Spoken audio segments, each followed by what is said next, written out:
Ladies and gentlemen, a very good morning to you all.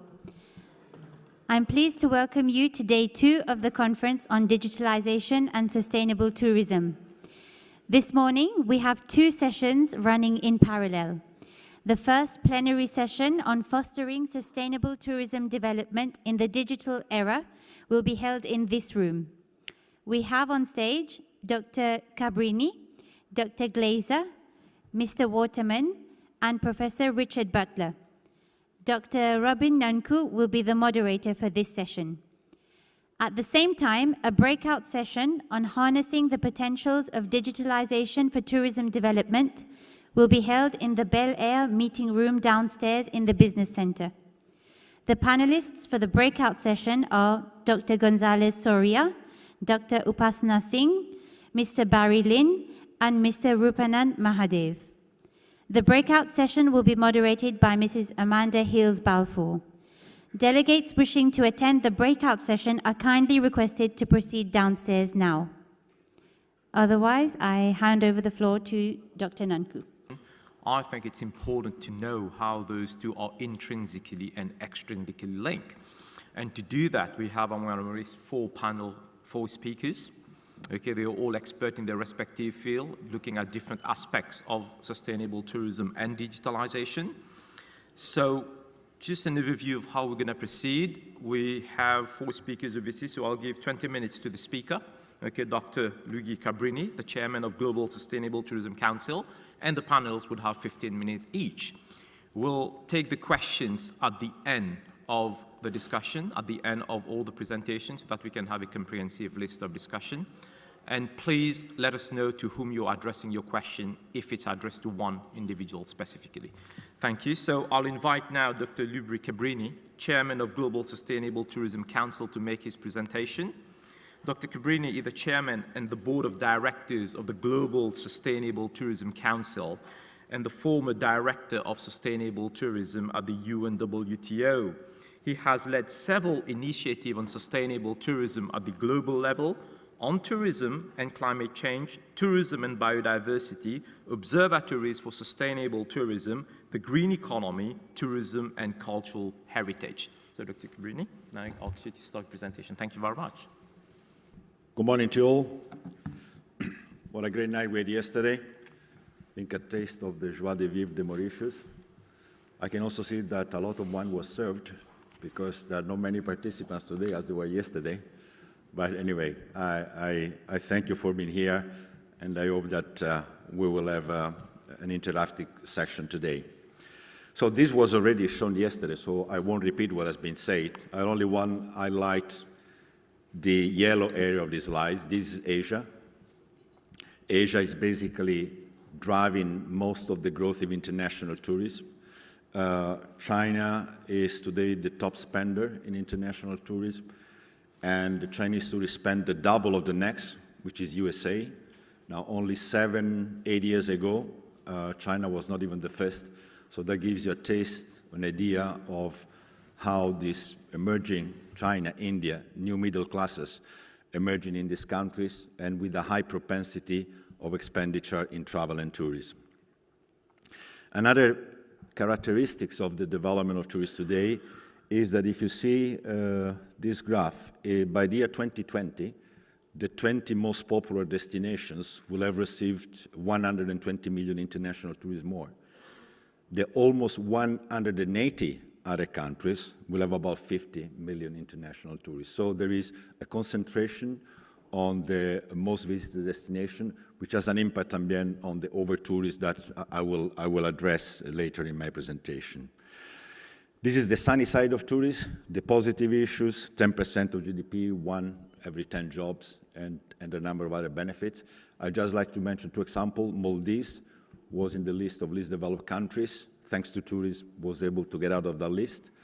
Spain, almost a G7 country, in the major economic crisis 2008-2011, tourism was the only sector that generated employment and basically was able to compensate for the loss in many other sectors. But there is also a dark side to tourism, the negative impact. And these are basically in 3 main areas. Negative impact on nature, on the environment, depletion of natural resources, pollutions, etc. Then there is a negative impact on culture, what we can say the commodification of culture. Some destinations, unfortunately, present what they believe the tourists want to see and not what they really are, and then there is a loss of identity and cultural identity. And then finally, last but not least, negative attitude from the host community. And this is, as you know, recently, and I will mention that later, the phenomenon of tourismophobia or over-tourism. Now, my view is that if nature were able to speak, we will have had reactions a long time ago. But the impact on local residents has been relatively recent. So the answer to that, how do we manage that equation? Of course, this for us is sustainable tourism, which is not a niche, it's not a tourist segment, but it's an approach on how we do tourism, both mass tourism, niche tourism, and all segment of it. There are two drivers, in my view, to stronger sustainable tourism. One is a political recognition of tourism. What I would say is a higher dignity of tourism as a sector. Here I just mentioned some of the important events since the Rio Convention up to the International Year of Ecotourism, and somehow the culmination last year in 2017 with International Year of Sustainable Development for Tourism. Strong recognitions of tourism as a sector that contributes and drives sustainable development. And then there is an economic driver. This is a study on the green economy, the tourist sector in the green economy.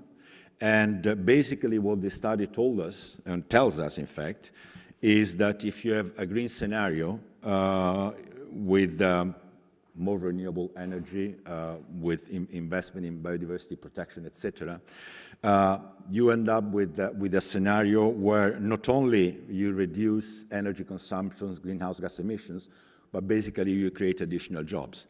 But if you remain in a business as usual, fossil fuels, no investment in community development, etc., the results are likely to be rather negative, and also there will be less generation of employment. Now, seeds, we are in Mauritius. In fact, 2005, Mauritius was the host of a conference that adopted a major implementation plan for seeds for small island developing states. Tourism, of course, is a major player in small island, in all islands and seeds. And briefly, you can see here what are the challenges some are obvious: the connectivity, the scarcity of resources, climate change. I will mention something about climate change, leakages, the amount of money that leaves the island instead of remaining there, sometimes difficulties in engaging the community. But there are also a lot of good opportunities. The blues and green economies, for example. And a live shark for the diving is worth 100 times more than a dead shark to be eaten. This is also some of the results of some of the study we've done. A small island in Canary Islands called El Hierro. It's basically today achieve 80% of the energy requirements due to aeolic and solar. So it's basically almost self-sufficient. So somehow made use of its insularity to develop a green economy. And then, as you know, often tourism is the only sector that can be a generator of employment for women and for youth. So briefly, this is not new, but unfortunately it's still valid. Climate change is hitting hard. There are hotspots, highland, oceans are among the hotspots. There are a lot of negative impact of the climate change.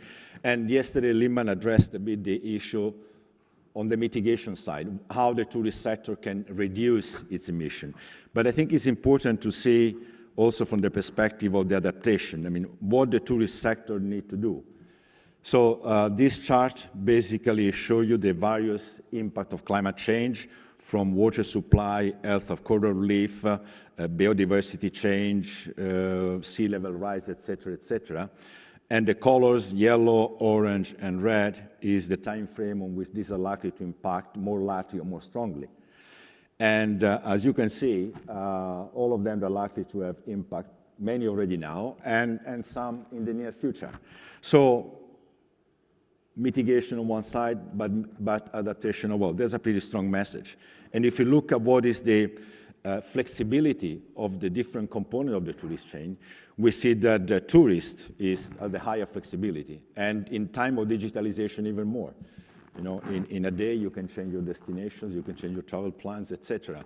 But when we talk about tour operators, transport providers, the flexibility, the scenario, the time scenario for a business decision is a bit longer, and not to talk about hotel, resorts, attractions, etc., where your investment scenario panorama needs to at least take into account next 30, 40, or even 50 years. And we've seen how climate change can have impact on these areas. So what do we do as GSTC? So we like to call ourselves a leading global authority in setting and managing standards for sustainable travel and tourism. We are an NGO, not-for-profit, officially established in 2010, but started working back in 2007, strongly backed by the UN Foundation that basically funded it for the first 3 years, and strong support from the World Tourism Organizations and United Nations Environmental Program.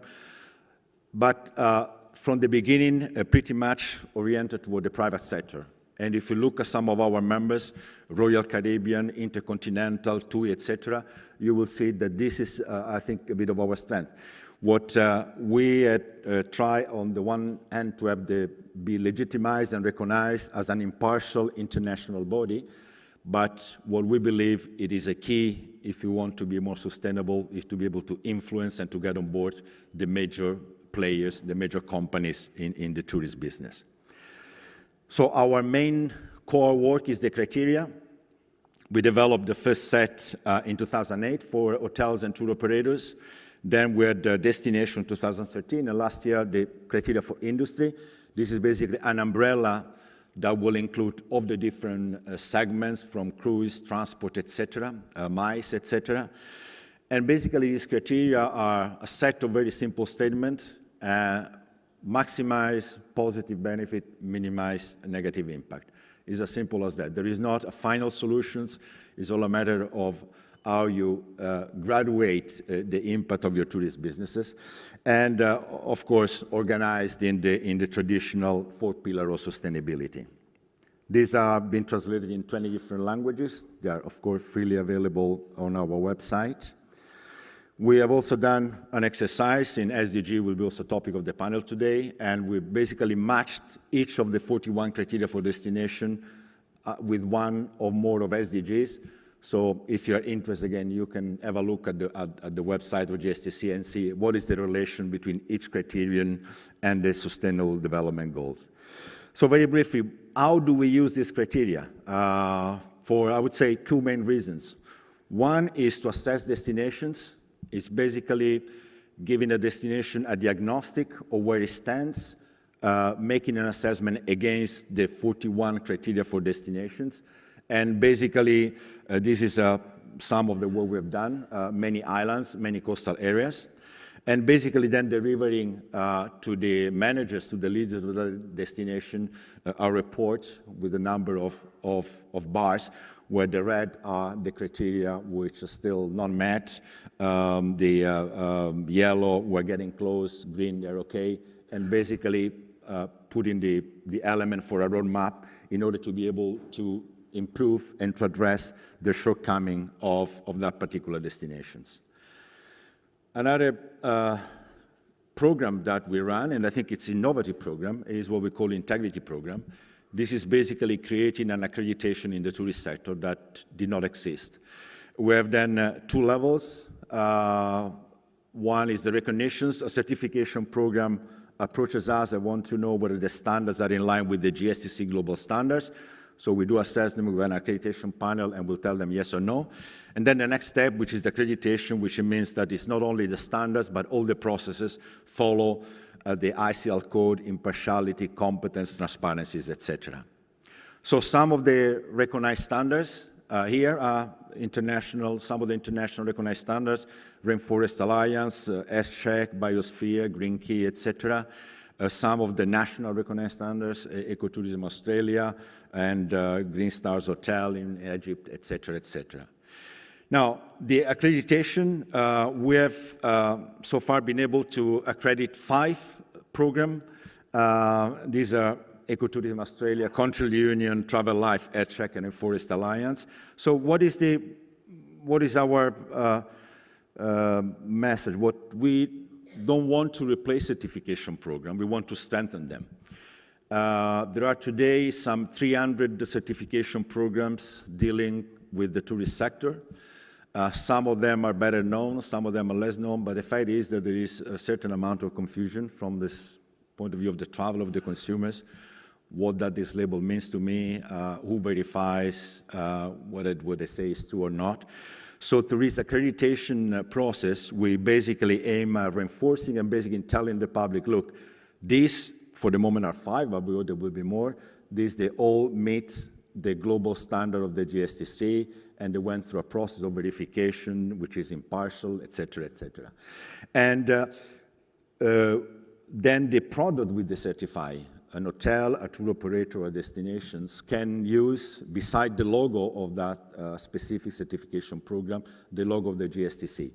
We hope to reach soon a critical mass, big enough, so that the GSTC logo will be recognized worldwide, and therefore the customers will see GSEC if they know GSEC better than others, but they also see the GSTC logo close to it, and will probably give a further strength to the value of certification.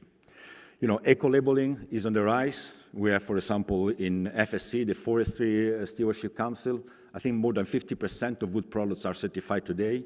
If we look, for example, coffee, again, I think it's about the same percentage. Now, of course, travel is more complex than coffee or wood. We're talking about a supply chain, is a chain of services. This is why it's a more complicated and complex process. But I think we are proceeding. I would like to have here a couple of examples. TUI, I mentioned one of our members, 77% of the owned hotel by TUI are certified by an accredited GSTC body.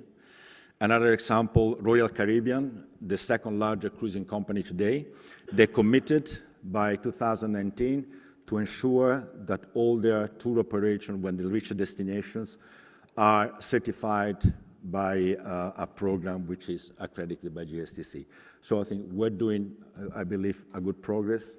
We'll look forward to expand that, but I think these are two, in my view, two important examples with two big players in the tourist sector. Now, today, I think we cannot talk sustainability without touching over-tourism. And first, some quick conclusions. Over-tourism is not the same. There is not a fixed rule for solving it. It's different in every destination. And most importantly, it's often a matter of sensibility rather than data. There is not a fixed number that says, above this number, I have over-tourism, or below, I don't have it. This is not the way it works. And to address it, basically, there is a key message. Strategizing and conduct long-term planning and involve all the stakeholders. This is part of the GSEC criteria, but I think it's good to fix our attention on this specific issue now because, as you know, unfortunately, it has become of actuality. And then, of course, use of new technologies is really important, as we see from a few examples. And some of the practical action, you know, the seasonality, address the seasonality, spread the visits over time, try to do pricing policies, regulate the accommodation offer, the Airbnb, how do you regulate the tourist apartment rental, and sometimes, extreme case, limit access and activities. And I have a few examples of this. I think the Prime Minister yesterday mentioned this one. Thailand, Maya Beach, closed down, too many tourists. The biodiversity of the place was too vulnerable, so it was decided to close it at least for an indeterminate time. Philippines, I mean, the President Duterte called this Boracay Beach a cesspool and decided to close it for a few months. Palma de Majorca. Palma de Majorca is the capital of Majorca, which is the biggest of the Balearic Islands in Spain. About a month ago, the local authorities decided to shut down all the tourist apartments, all of them, with a few exceptions of detached houses outside the city, because one, they could not control the flows of tourists. Two, local residents could not afford to pay rents anymore. The cost of the rent has doubled or tripled in some times, and they were then somehow forced to take that decision. 20 South European cities have formed an alliance, and they've drafted a manifesto against over-tourism. And they've done a number of statements of things they don't want to see in tourist development in their cities. Venice, Venice has got 60,000 residents, 30 million visitors per year. So about 10 days ago, they've decided to install turnstiles to limit massive tourist flow. We'll have to see how this will work. I'm not sure this is the right solution, but you see how situations get desperate sometimes because of unmanaged or unplanned tourism. Dubrovnik, as you know, is a small, beautiful city on the Adriatic coast, a walled city. But if you have 2 big cruising ships, I mean, the city is full of people. You cannot even walk. So the Dubrovnik authorities, they've taken a decision to have some limitations on the size and the numbers, etc., need for some regulations. Now, I'd like to show very briefly, this is a model that was developed by the WTTC, the World Tourism and Travel Council, which I find it very, very useful. It's basically a diagnostic, and they've assessed 60 cities. This is Barcelona.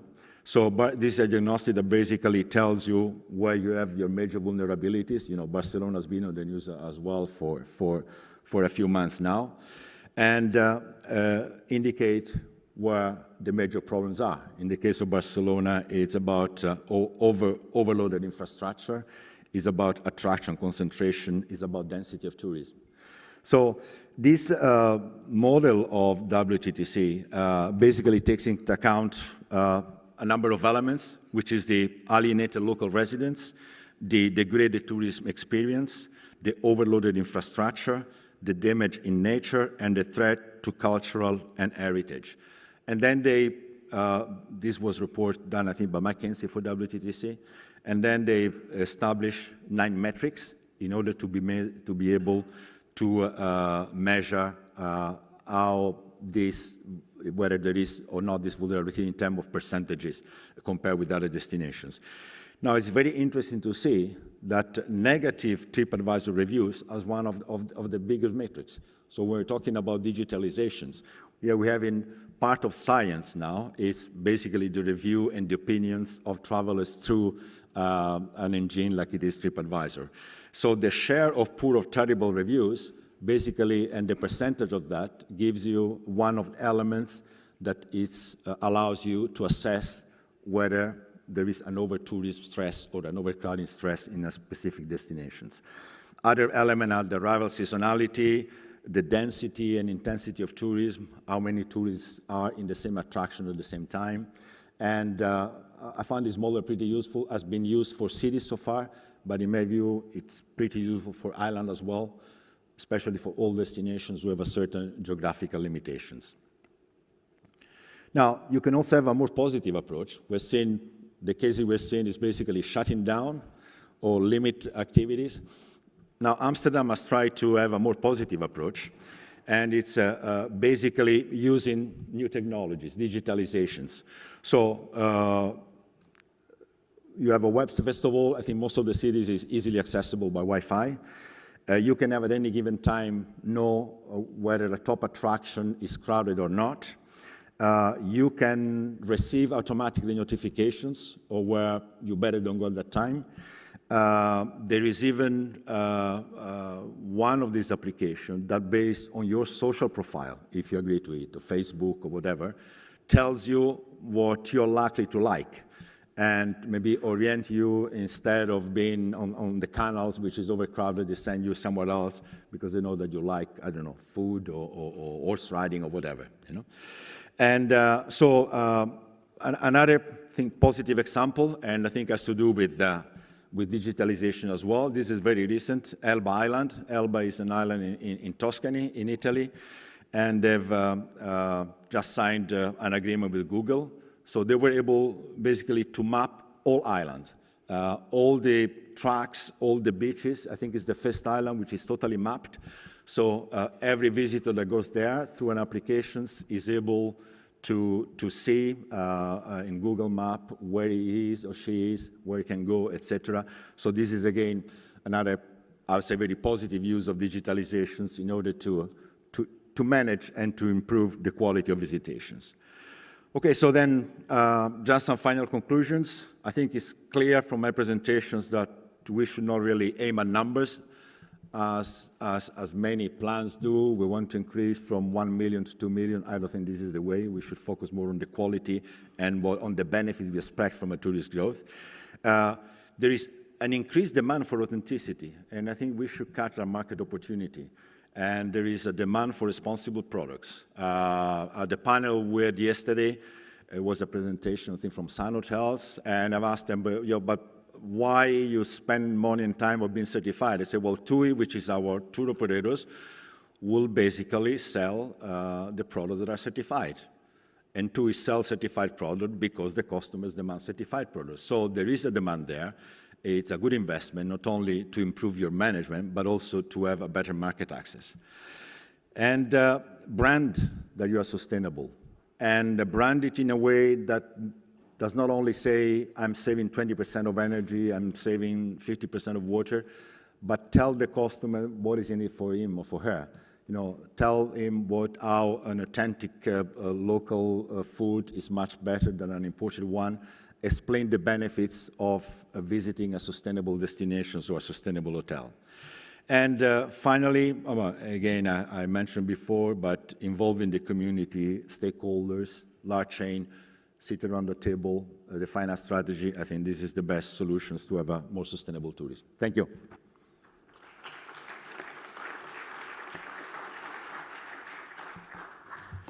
Thank you, Dr. Cabrini. I think you've touched upon a couple of important issues. I think firstly, you've talked about the role of local communities in tourism development.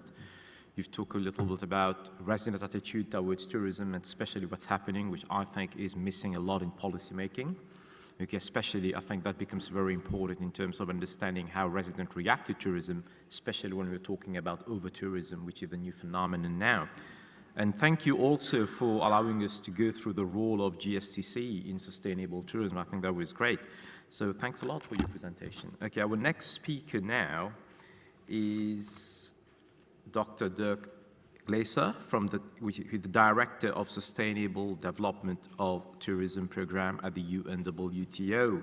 Dr. Glaser obtained his PhD from the University of Lüneburg in Germany and won the ITB Scientific Award for his work on crisis management. He is the author of a number of publications which have been translated in different languages.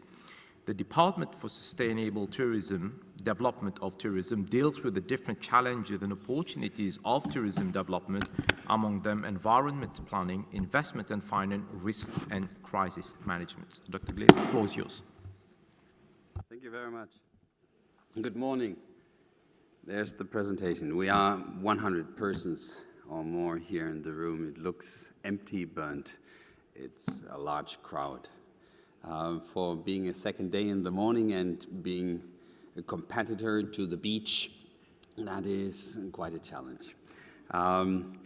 Welcome this morning. When I prepared for this presentation, I thought, what can I tell you about the digital area and the kitchen of UNWTO? And I thought I'd take you to the sites where we are really cooking, Jeffy, where we are really cooking. And some of the slides I'm showing you right now are to demonstrate, yes, we can. I know that the legacy of this president is over, but yes, we can. In the tourism sector, we have something to do. In the area of sustainability, we have declared many times what actions we want to take, what plans we have, but we always lack the evidence. The evidence of what we want to do, who we are, and what we have achieved. We in the tourism sector argue economically. Whatever you heard yesterday was an economic argument. An economic argument. Ladies and gentlemen, an economic argument, nothing more and nothing less. We argue in arrivals. We argue in receipts. Where is the evidence for sustainability? The evidence. And unless we produce this evidence, this sector has a problem. A huge problem. So far, we basically argued through cases, projected through these cases then the larger impact of the tourism sector. But providing the evidence, we did not make the effort. So today I want to show you some of the big clashes we have currently in the tourism sector. And these clashes are originating especially from this area where we need to generate the evidence: national statistical offices. I don't know how many here in the room are representing these national statistical offices. Can I just see anybody who is representing a national statistical office? There's nobody.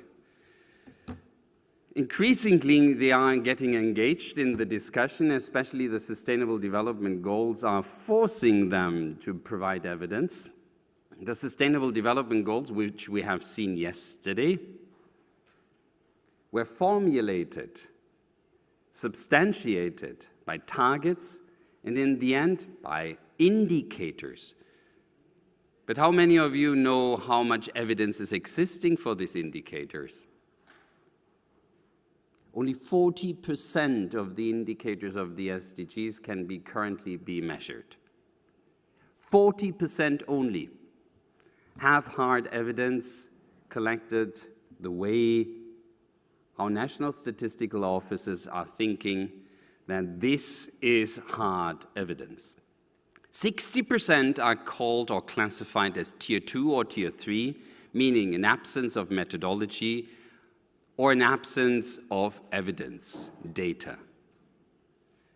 So that we are achieving in the tourism sector progress on sustainability requires that we have evidence so that we are guiding policy making the right direction. What I want you to see on the next slides, which are very much pictorial slides, is that we can, if we widen our horizon, and if we are widening our understanding of non-traditional data.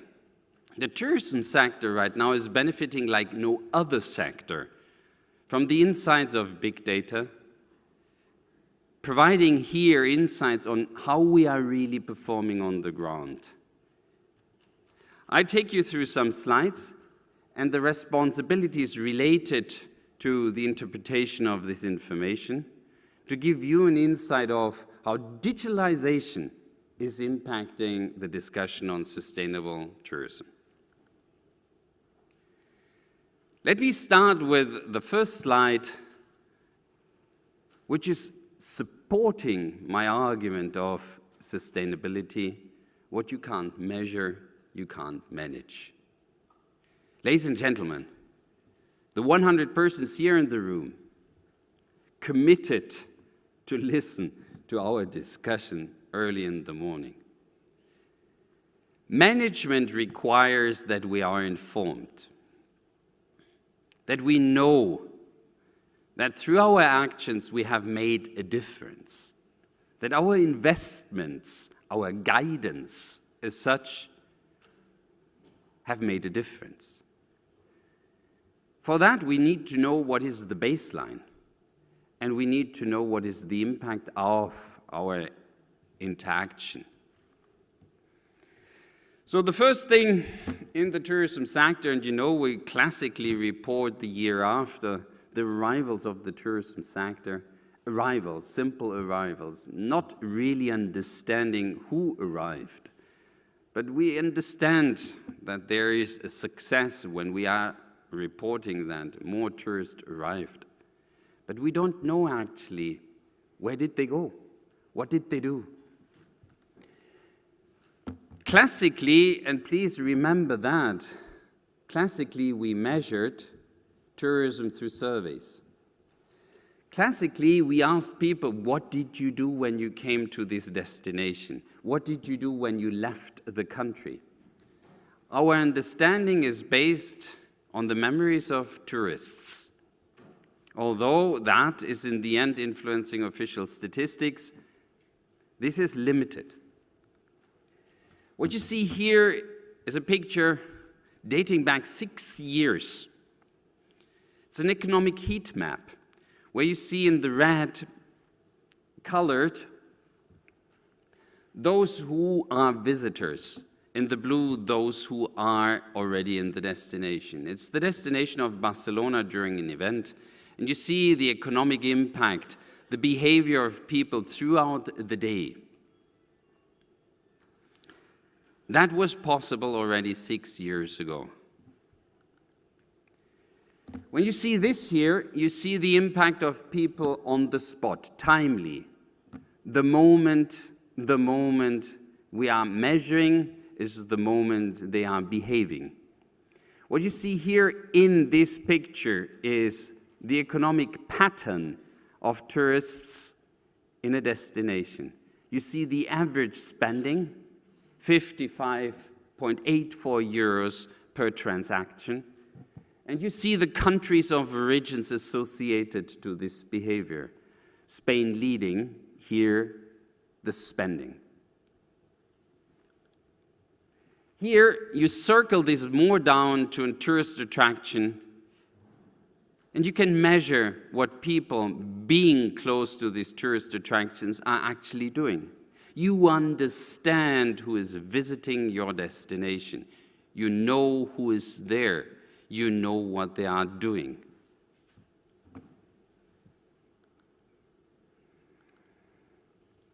The problem very often is that we are limited to definitions, and through these definitions, which we have made in the past, we are seeing the reality. However, reality is changing. Very often when we are discussing a stress on a destination, we're assuming that this is international tourism.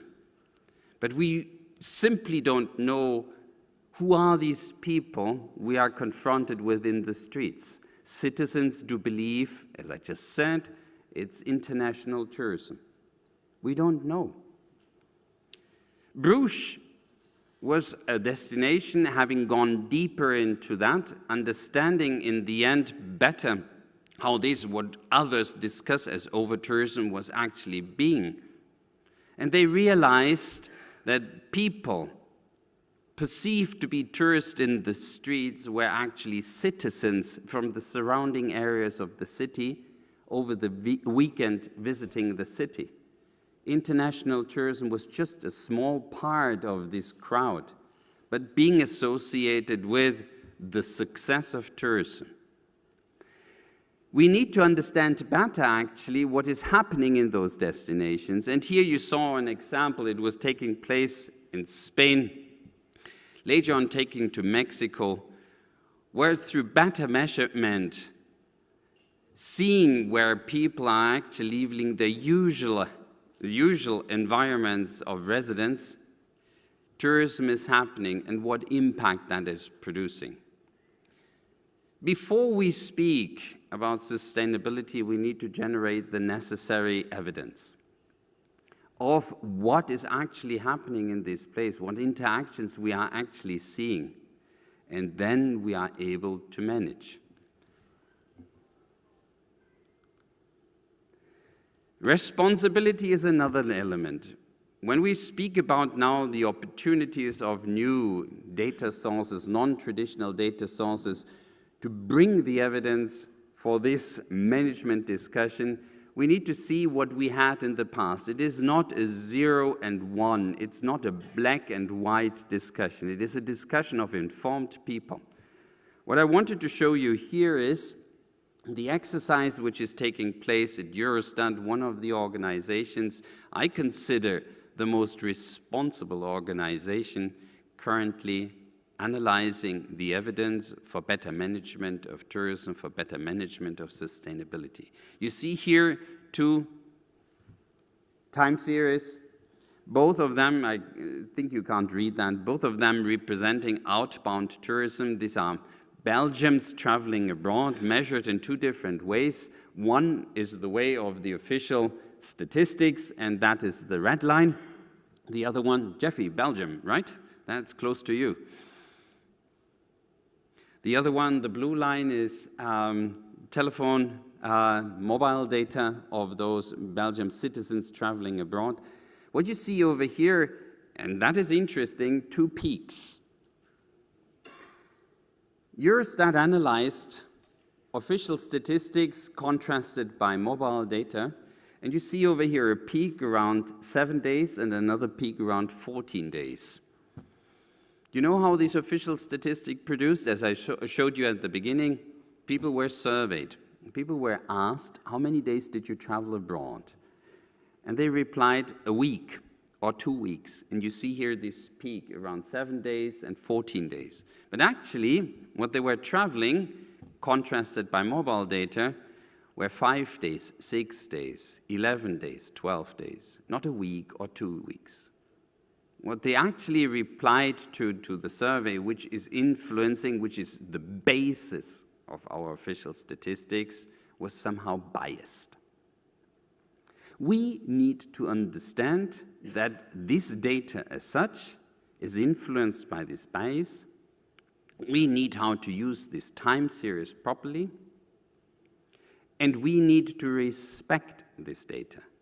As I just said before, it is not a black and white discussion. It is a discussion of informed understanding of the databases we have. And only then we really are able to take informed decisions. I bring this information back to you so that you feel comfortable in the future when you are opting for the interpretation of data, especially non-traditional data, to improve sustainability. This is not a decision about, yes, we can. This is a decision about, yes, we can because we understand. Here you see another contrast as well done by Eurostat about the total numbers of trips. The blue ones, again, are the ones produced by mobile data, the red by official statistics. You see that actually the number of trips undertaken were much larger than officially measured through statistics. Again, you see here that this is a pattern which is not constant, but extremely representative. Through this slide, I hope you can read it. I want to show you how Eurostat, as I mentioned before, one of the institutions we consider to be very responsible in this transition, in this use of digitalization of non-traditional data, basing their experience on traditional data, are seeing the future. First of all, they see this current exercise as auxiliary information.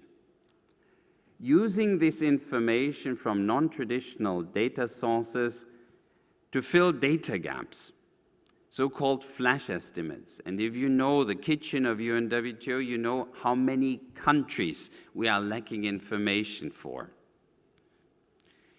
Those who are really seeking information know how often they have to turn to Oxford economics, Jeffrey, right?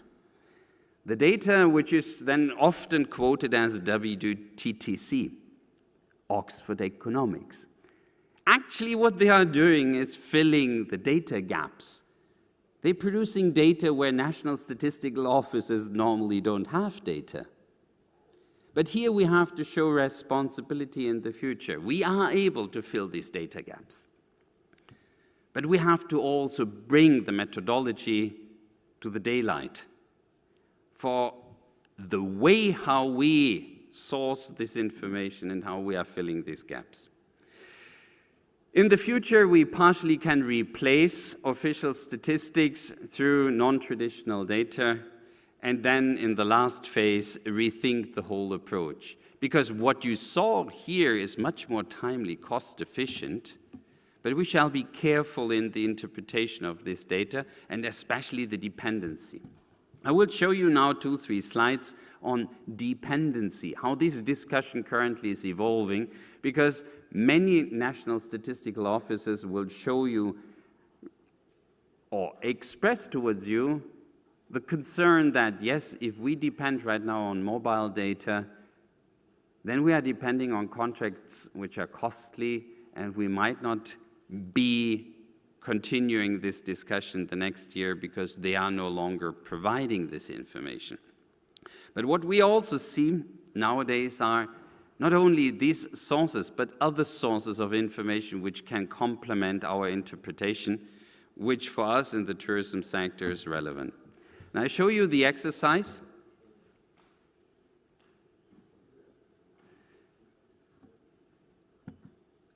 I show you the exercise here taking place again in Spain, in Barcelona.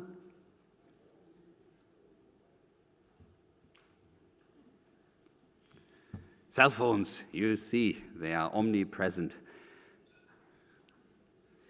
What you see here is the representation of mobile data throughout a day, given day, the usage of cell phones throughout a day in the city of Barcelona in a grid. And what I want to basically, you will not fully understand what I'm showing you, but I want to make the case that it's not only one data source, that we are currently looking at different data sources, showing responsibility of sourcing different sources of information. Here you see Twitter. The using of Twitter, of georeferenced tweets in the city throughout the day, in Barcelona and to Madrid. And you see at the same time a classical survey which was taking place in Barcelona to understand tourism behavior in the city. And this exercise here basically shows the correlations between these three data sources. The first line shows here in a smaller grid, the correlation between georeferenced tweets and mobile data, a very high correlation between these two data sources, which for the layman means I can use either or. I do not depend on the cell phone operator to provide me the data next year. If I just have access and georeferenced tweets, 10% of the tweets are globally accessible free of charge. If I access this information, I understand what is happening in my destination. And what you see below at a larger scale, because the survey as such couldn't be georeferenced at the same scale, what you see also here is the correlation at the larger scales between these three different sources of information: survey, mobile data, and georeferenced tweets. That, for many people in the tourism sector, is news. I know it's normally mathematicians and statisticians playing around with this data, but when we speak here about the digital area and the use of this information for sustainable tourism development, we have to understand that what we can't measure, we can't manage. What we want to do in the tourism sector for sustainability is to produce the necessary evidence, and we need to know who to rely on. Another experiment Eurostat was conducting was breaking down the large set of tourism information which, highly developed, is existing in the European countries, but usually existing only at NUTS 2 level, which is a pretty large scale level. We can measure the arrivals and nights spent at a level of Andalusia, meaning at a territorial level which is as large as Mauritius, and that throughout Europe. This is how fine we can measure the impact of tourism through official statistics so far in Europe. But Eurostat, as well as we, know that this is not enough to be relevant in the decision-making, carrying capacity, impact on the environment, coastal area management. So what was done here through this experiment was correlating the information with TomTom POIs. Do you know what TomTom is? No? TomTom is a GPS-guided navigation system available for many who drive cars, but they are providing that also for other services. So POIs, point of interests. Here in this particular case, what Eurostat did was sourcing the TomTom POIs of tourism establishments, and that's what is highlighted on this screen. They correlated then the information in such a manner that they produce much more relevant information for decision makers. You see here what I just mentioned to you, NUTS 2 statistical information available in Europe, correlating that with TomTom POIs for tourism accommodation. You see here how tourism actually is distributed across Europe, building a new map of tourism throughout a region, producing more relevant evidence so that we understand how tourism is impacting local communities and the environment. This is actually what is currently happening at the international level, at the national level. That is actually something which has to do with sustainability, understanding tourism not only through the 1.3 billion or 1.8 billion we are forecasting for the year 2030 and the related impacts this has. Unless we really understand how tourism is happening in local communities and we produce the necessary evidence, we are not able to manage this tourism sector properly. We might make that a policy statement, but to prove that our actions had an impact, no. I don't think that we are going then the right way. We are working very hardly on that. We are working very hardly at the destination level because we see here that governments are feeling the impact of tourism much harder than at national level, often at national level.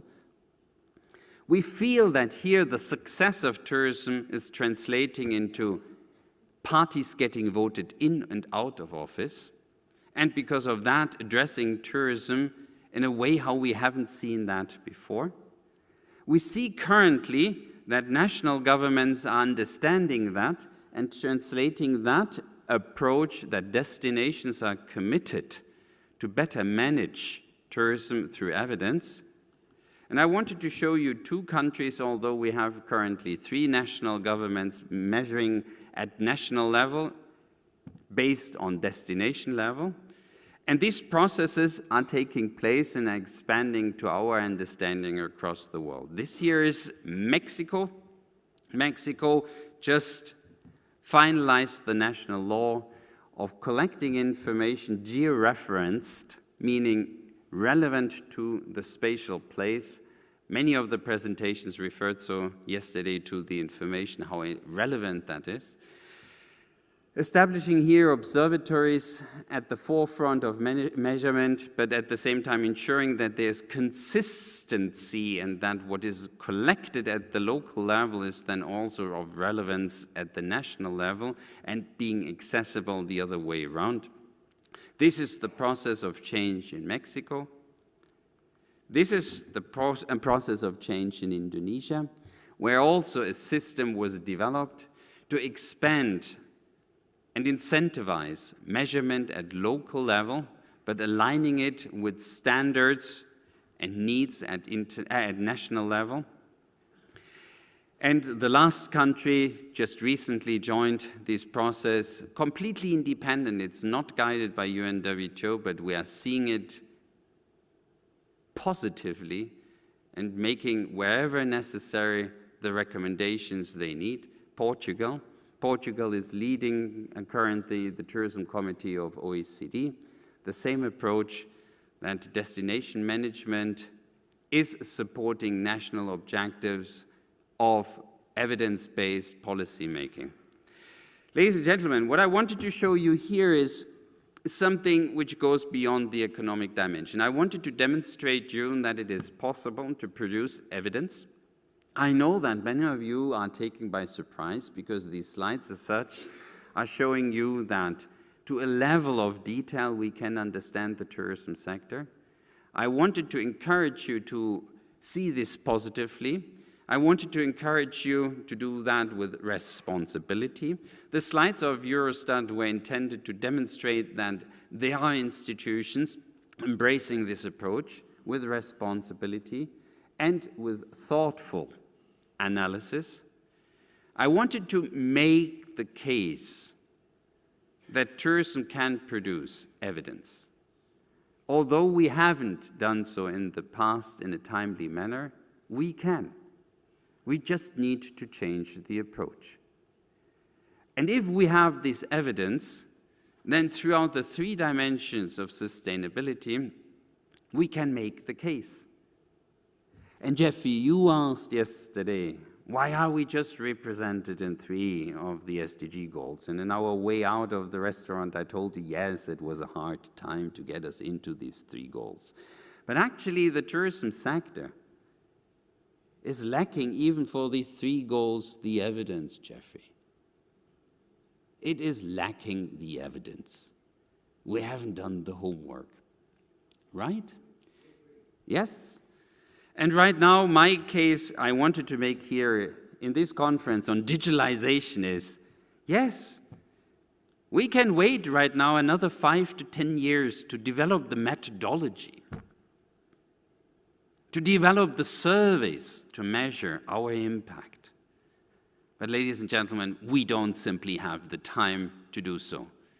We have right now in front of us an enormous challenge, the growth of the tourism sector and its impact. We have to widen our perspective and responsibly look into non-traditional data and seeing through these lenses what the tourism sector is impacting and is generating. And if we do so, we have an enormous opportunity to fine-tune our sector and to do something right. Because if we travel, we are looking for the other thing. Jeffrey, if you travel here to Mauritius, it's not because you wanted to be away from home. You wanted to be here. Why? Tell us. To have good conversations and new experiences, right? No, you don't want to listen to me. What I wanted to, if that is fine. But you did not want to stay away from home. What you were actually looking for was something new. You were actually in search of something new.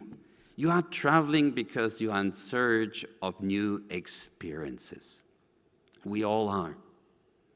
And ladies and gentlemen, that is what we, and Jeffrey will criticize it, I know it, but that is what we actually did in the Cancun Declaration. There we said, if well managed, the tourism sector, like no other sector of our social behavior, can act as an agent of change. I know that Jeffrey criticized this yesterday, but let me add again, if well managed, based on evidence, based on the right principles, and really not just based on I would like, no, I have achieved, then we can be an agent of change. But ladies and gentlemen, that is a goal we achieve after the tourism sector has turned itself into a sustainable sector, based on evidence. With that, I want to conclude here my short presentation. I thank you very much. Enjoy Mauritius. Thank you.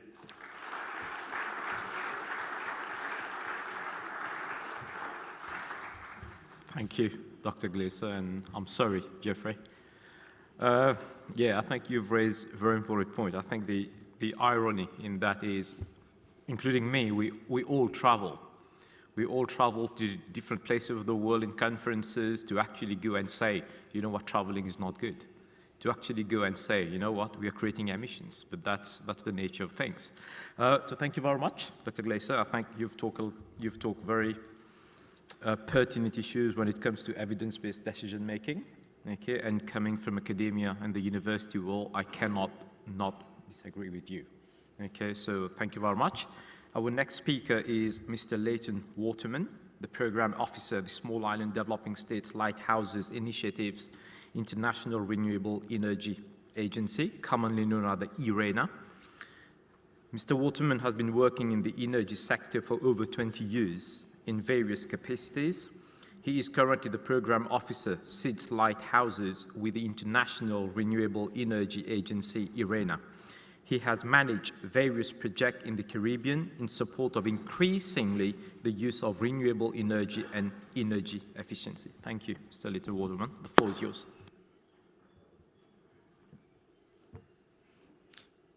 Thank you, everyone. It's my first time in this part of the world. I come from another island region. I come from the Caribbean. My home country is Barbados.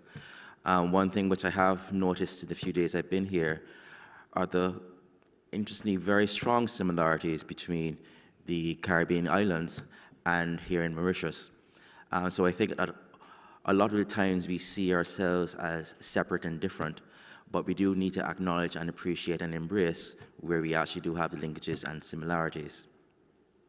I'm very pleased to hear the presentation by Professor Galizia, and I'm sorry that you're actually not at the other conference I'm attending here in Mauritius today, looking at the Samoa pathway and how we actually are able to manage the data and the indicators of the Samoa pathway. I think your presentation should be very useful for the discussions we've been having these past few days. So I will follow up with you on that in the future. As mentioned, I actually come from the International Renewable Energy Agency. We have nothing to do with tourism. Our specialty, our area is to help countries transform the economies from fossil fuel-based to renewable energy. We had done some work a few years back on the tourism sector and how energy impacts in the tourism sector. So I'm going to pull on some of that previous data which we used. But my presentation today is focusing on what I've gathered you may have touched on in previous days of the conference, is how tourism helps us in the energy sector to achieve some of the sustainable development goals when it comes to renewable energy. We'll cover briefly the Sustainable Development Goals and the nationally determined contributions, which actually are becoming a very key part of how we move forward in the renewable energy sector, especially some small island developing states. Looking briefly at what we've done within the arena of renewables and tourism, the challenges that brings, and why we think tourism is going to be a key partner for small and developing states to achieve these renewable energy NDC targets. As you see here, for renewables and energy, it comes under SDG 7, which is affordable and clean energy. The three indicators currently there: universal access, increased energy efficiency, and expanding the use of renewable energy, which is really where IRENA comes in. But the SDG 7 itself is not just an energy indicator. It touches on many other areas of our daily lives in terms of economic opportunities and jobs, and we do try to collect data as best we can within IRENA on how the energy sector is changing the job profiles in countries. And we actually issued a publication on that earlier this year, and we actually have seen tremendous growth globally when it comes to renewable energy and job creation. However, we're not quite seeing that reflected in smaller and developing states. We see that also it does empowerment of women, children, youth, better education and health, and protection and resilience to climate change. And that also is becoming another important area for renewable energy use and contributions, particularly for smaller and developing states. And increasingly, we're seeing that change happening within the hotel sector in small island states. But it's not an easy thing to achieve. And we have to find different ways and new ways to make it happen. And that will take certainly political commitment from all of our member states. We actually are in the process of going through a review of this SDG 7, and they just pulled some of what they described as priority actions, which I think particularly are pertinent to the tourism sector. We all agree that we do need to accelerate the pace of transition towards renewable energy if we want to meet this 2030 goals, which is where the SDGs are a target. We do need to harness the idea of decentralization. All of our small and developing states, or I should say most small and developing states, have a history of a single electric utility providing generation, which is then transmitted across the country. As I said, they come from the Caribbean. Last year, we had 2 Category 5 hurricanes which hit the northern part of the Caribbean. One island in particular, its whole transmission distribution system was knocked down. I was there in January, and only 10% of the island had access to the grid. So all of the hotel sector, all of the water pumping systems, a lot of the houses were without electricity, and everybody either had to get a small diesel generator or use candles, lamps as they could. So it brought forward to us the idea that we need to move away from this idea of having one central generating station for the entire island. And we see particularly for the hotel sector, that is something which they realize themselves, and there's an intense discussion within the Caribbean now in the tourism sector of how we can actually move away from that.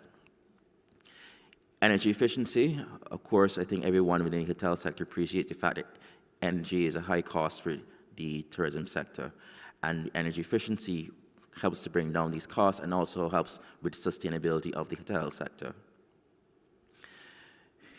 To achieve the overall goals, we need financing.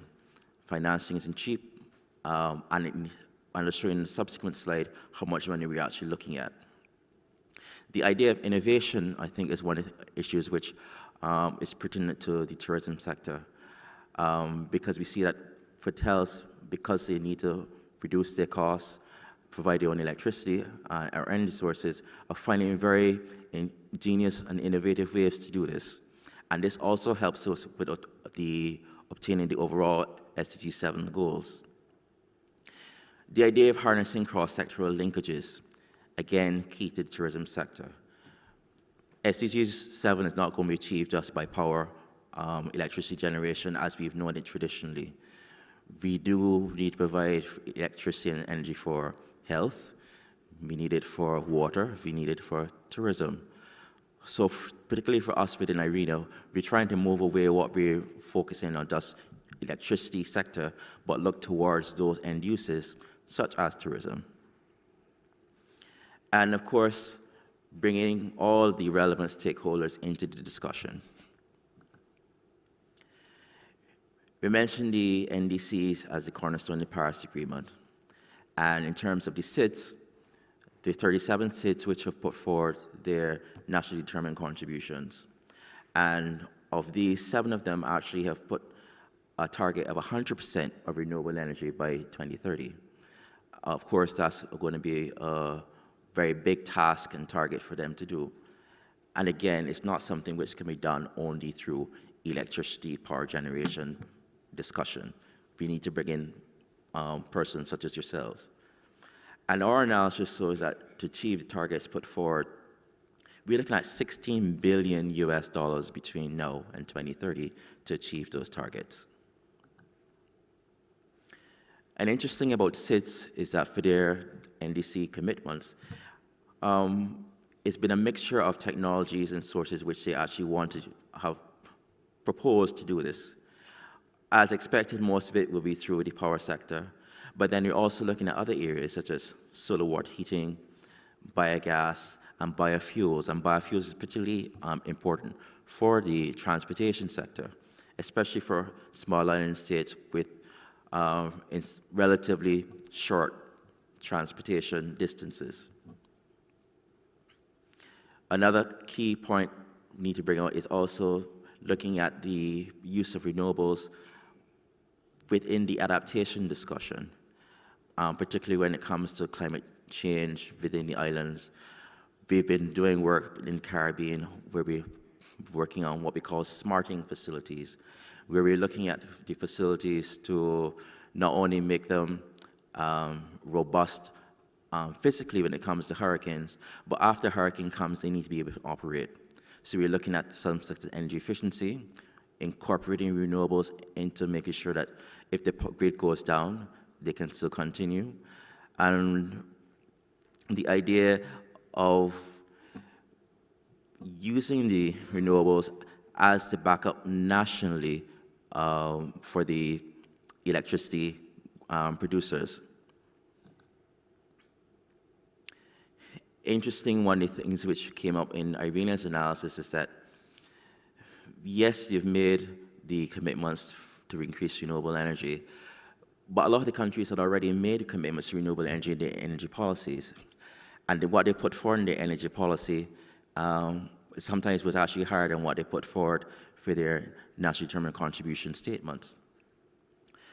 And we just see some examples there of where countries' national targets and NDCs are equal, and then others where they're very different. But one of the key things which we want to put forward today is this linkage between the SDG and the other SDGs. We see grouped into 3 areas: sustainable growth, human development, and environmental stability. And particularly looking at the end uses. Higher highlighted transportation, which is key to the tourism sector. Agriculture, which again is key to the tourism sector, because we all need to feed the guests which come in. It's better if we do it using locally grown food produce rather than importation, from a cost perspective, from a sustainability perspective. And that then also ties into how we use water. A lot of the water in islands comes from subterranean aquifers, which needs to be pumped, and pumping uses electricity and energy. So that's why we're focusing on other applications for renewables in other sectors, and particularly within the tourism sector. This section here, I'm sure most of you know, so I'll just go through this very quickly. But we all know that energy is a significant cost for the tourism sector, especially when it comes to the hospitality hotel sector. Looking at some work that was done in the Caribbean back in 2014, we see a high part of our costs in the Caribbean for hotels is in cooling, approximately 48%, then followed by lighting, kitchen equipment. This is not a new concept. We're trying to find ways to overcome this. This just shows similar information presented differently, particularly looking at work that was done on different types of the hotel sector in the Caribbean, particularly in this case in my home country, Barbados, where we see the different types, different sizes of hotels, the energy use and energy consumption in terms of the uses does vary, because we see within the small scale bed and breakfast type hotel, most of their energy use goes for hot water, whereas in the other areas we see the main energy use is in air conditioning. And again, that's where a lot of the effort in the Caribbean is being done for energy efficiency. Some case studies which we looked at, again, to prove that the hotel sector globally is looking at the use of renewables and has successfully used renewables in their operations. This is a hotel in Barbados which we use solar water heating, and the solar water heating industry in Barbados has existed since 1974. Where fortunately we were able to have local companies do manufacturing and installation both in Barbados and across the rest of the region. So we see here, when we look at this case study, hotel, which is an all-inclusive hotel, converted most of their hot water to solar. It cost them at the time $200,000. At that time, payback took 8 years. At the electricity cost then, electricity costs back to 2014-15, we'd see a payback time of much less now, of 2 years. But you see that they still have had significant savings. Moving across to European islands, this is the island of Crete, and they've used a different technology, solar air conditioning. 110-room solar air conditioning system, capital cost $146,000. For them at the time was a payback time of 5 years. So we see they had, again, significant electricity savings and savings in heating and cooling for diesel costs. Yet another different technology which we looked at, the seawater air conditioning. Again, this is done now for an island in the Pacific region. A villa, solar water air conditioning system installed, $7.9 million cost, but payback time given when it was installed, 8 years, but with government incentives reduced to 5. And now, again, looking at another Pacific island, looking at the resort of Fiji. And a good thing what's been happening across the renewable energy sector is we have been seeing cost coming down significantly, especially within the last 5 years, particularly for the photovoltaics, solar photovoltaics. Within the Caribbean, we've seen a 30% decline in cost between 2014 and 2017.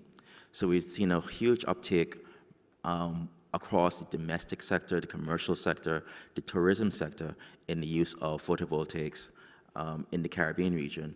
And this is also being reflected in other SIDS regions of the world.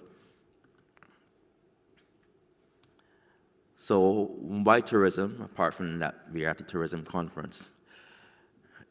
The tourism sector, as most we agree, uses a lot of energy, and this energy does contribute globally to greenhouse gas emissions, estimated at about 5% of global greenhouse gas emissions. If we continue at the business as usual growth pattern for the tourism sector, between now and 2050, we can see energy use increase 154%. Similar magnitude increase of greenhouse gas emissions, water consumption, and solid waste. So do have a significant impact on our environment if things continue as usual. Tourism is a significant portion of a lot of our islands' gross domestic product. We see it from Barbados, we're looking at 40%, Antigua 51%, and the Maldives, 76% of their GDP is contributed by the tourism sector.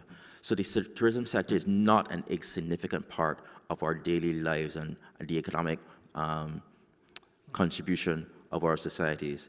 So if we're looking to certainly continue with economic growth and development, we need to find ways to make sure that it's done environmentally and economically viable portions possible. So again, that's where renewables and energy efficiency comes in. But we all agree that there are challenges and barriers. We're looking at competitiveness, access to financing, and institutional capacity. One of the key things which we found is that renewables is not always seen as a cost-competitive idea, because I think most of you will agree here it's probably easier in terms of time and access to financing to just go and pull up a diesel generator and install, as opposed to putting in a photovoltaic system, which takes more time. And the idea of the upfront costs may be higher, but if you look at the life cycle, levelized cost of electricity, the PV system can pay for itself and is much cheaper. Looking just briefly at how we can actually compare renewable prices to that of the diesel, we've seen certainly between 2010 and 2016, costs have come down significantly to the point where they're actually very competitive within the diesel generation. And this just shows, again, some of the decrease in costs with solar and wind within the Caribbean in the last few years. Capital, again, a lot of the financing is needed, but our local financial institutions in particular may not necessarily be as keen to provide money to the hotel sector to install renewables as they would be for the diesel generators. So, and we also lack the domestic expertise, particularly to provide and prepare financial proposals to the financial institutions to allow us to actually get the money for a project which actually makes very good sense. And that also ties into institutional capacity, both for the hotel sector, for the governments themselves, and for the financial institutions. So we need to find ways to bridge these gaps. And that's some of the type of work which IRENA is doing in our member states.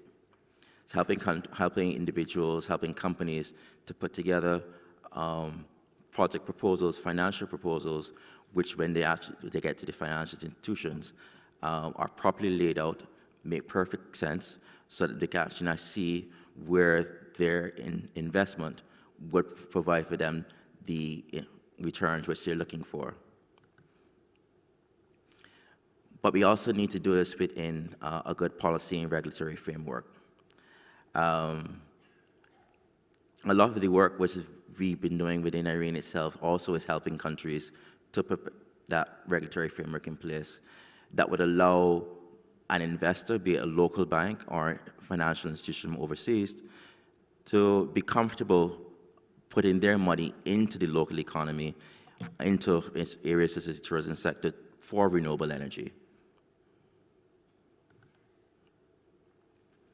And I come back again to my original idea of tourism as a partner for NDC targets.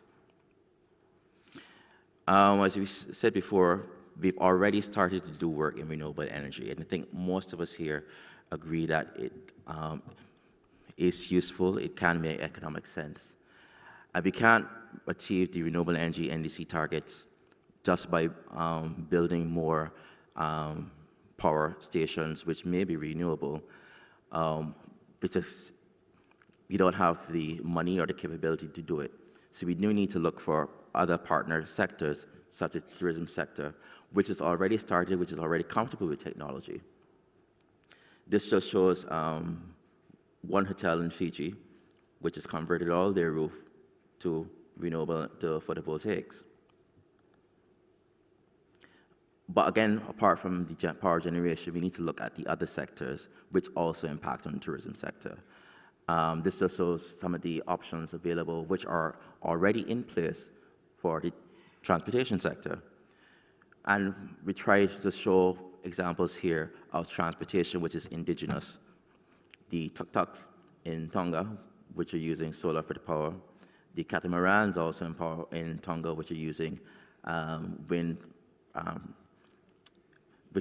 power trimarans. And this other graph basically just shows looking at electric vehicles, which certainly in my part of the world is becoming a much more increasing use. And we did some work again within IRENE, which basically showed that even if you use electric vehicles and not using PV to provide electricity, but using the oil and gas, you're still able to offset the diesel demand or the fossil fuel demand of the power generation for if you use the e-vehicles as opposed to the fossil fuel transportation. Oops. But again, the idea of innovation, and as I mentioned before, I think the tourism sector is a very good place to start innovation when it comes to renewable energy. This picture I came across recently, and I actually met the company that does it, is looking at floating solar. Because as you mentioned, and as all of us here as small islanders know that space is key and space is limited. So even if you want to put in a PV system, a 10 megawatt PV system, the land space which it takes up is not insubstantial. And we do have a lot of land use conflicts, so that land could be used for something else within the tourism sector, for instance, a golf course or another bed facility. Where we're seeing some development now is this idea of using floating solar. And actually, the Seychelles has been the first country within this part of the world which last month put in a tender for a 4 megawatt floating solar facility. So we see this as one of the things which may become more commonplace within small and developing states. There's another project which also touches the tourism sector, which was launched in Jamaica last month, where they're using solar power to provide the electricity that used at the gates within the airport, rather than use the electricity at the gate from the planes, which then uses fossil fuels. So we're actually already seeing good examples of innovation in renewable energy use within the tourism sector. So we want to see that encouraged and used more. But as I mentioned before, it needs to be within the policies.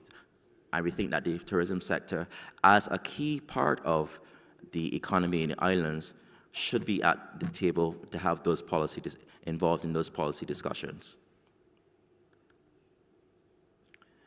So in terms of how we see the tourism sector can go forward, you're already doing good work. You're already being innovative. Share those experiences, not only within your tourism brothers and sisters, but certainly within the other sectors globally, because a lot of the technologies can be transferred between sectors. One thing which I've certainly learned this week at a climate change conference, and for me it's my first climate change conference, we need to be involved in these discussions both within the climate framework and in the energy sector framework. As I keep mentioning, tourism is severely impacted by the use of energy, and it's also severely impacted by climate change. So you do have to make sure that you're involved in those discussions if you're to meet the goals which we set ourselves within the SDGs. Thank you.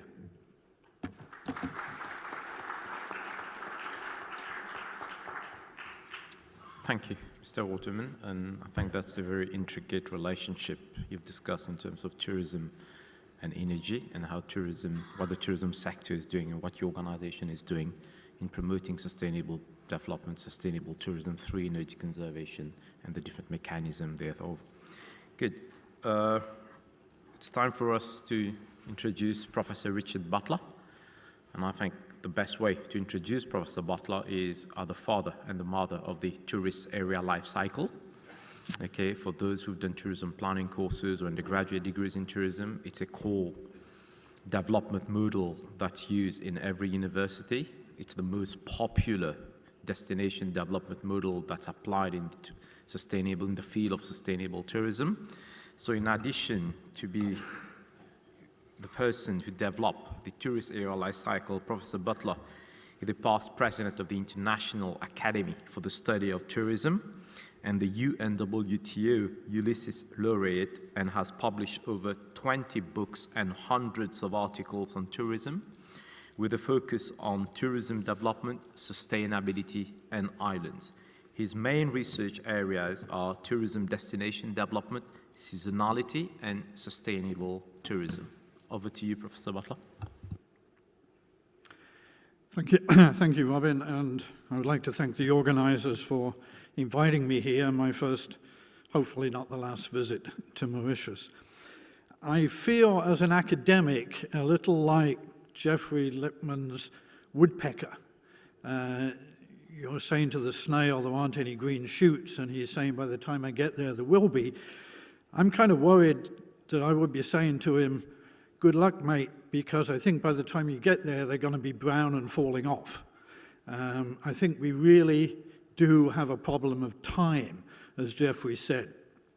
I also feel a little bit like the guy sitting in the lookout tower on the Titanic, in that as academics, we live for data.